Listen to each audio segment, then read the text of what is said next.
We are entering into the artificial port in the Netherlands, here in Rotterdam, Maasvlakte. It is huge. In our left side, it is an artificial beach. This is the biggest port of Europe, the world's third biggest and Europe's biggest port is located in the Netherlands.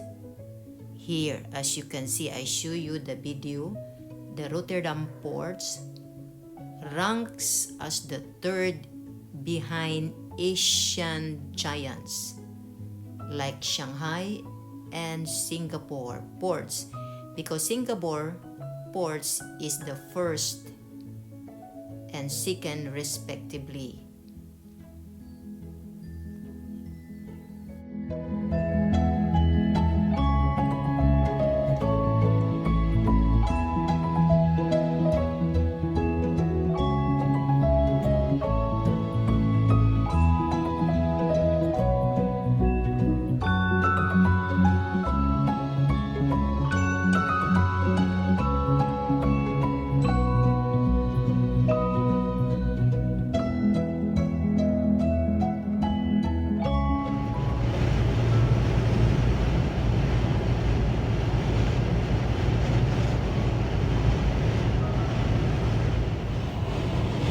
Ito ang kanilang artificial beach. Pwede din kayong maligo dito.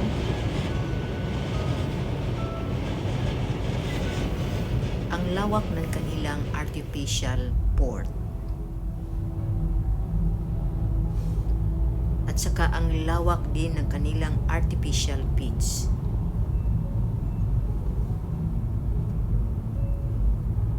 Pag summer, ang daming mga tao dito pumunta sa kanilang artificial beach kasi ang lawak.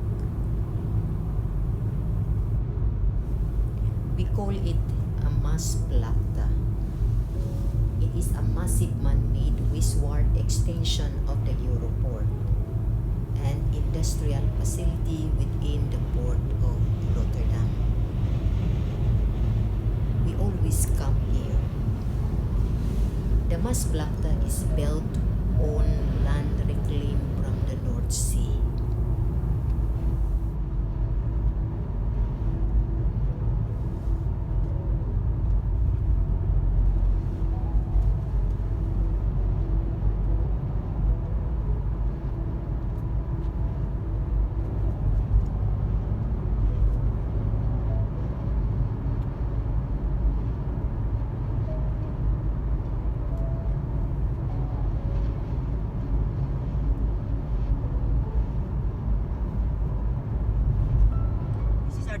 Artificial beach, huh? Huh? Artificial beach there. Everything here. The whole Maasvlakte.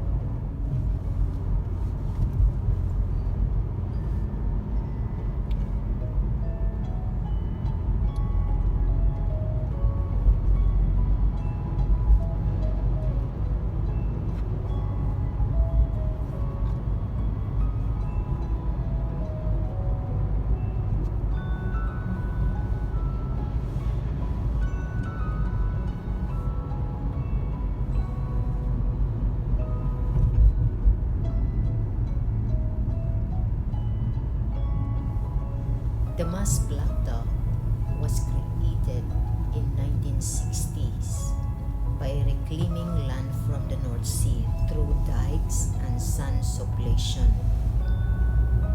The sand for the sublimation was largely taken from the North Sea and the Lake of Botswana.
also the artificial port. Yeah.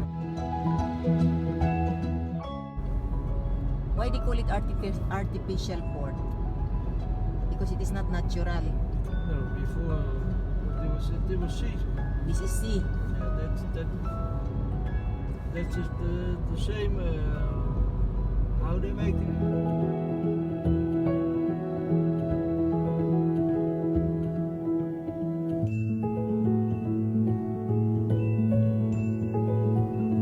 Artificial port and artificial beach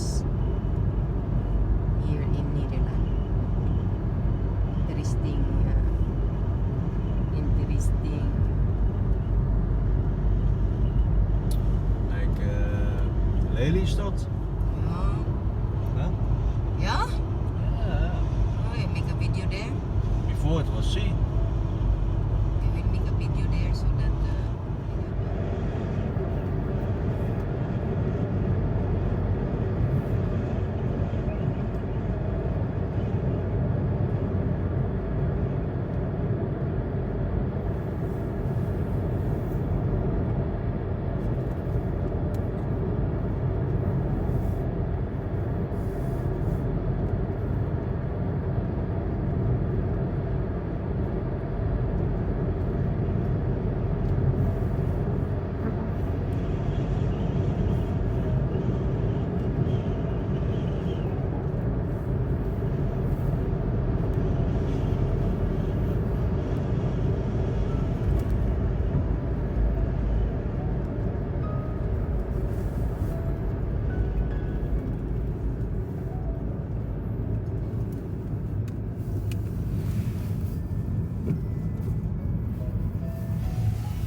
and what is the tank, my love, there?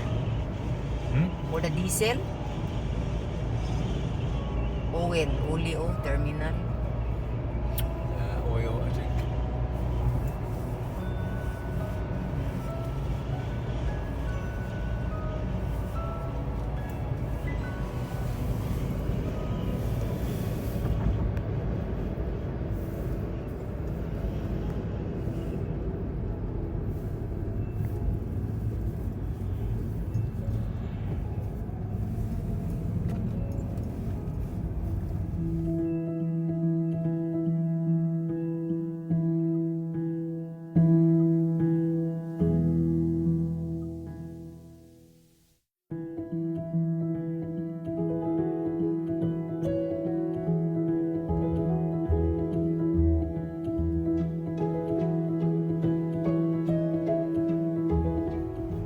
This is also artificial in this area, no? This.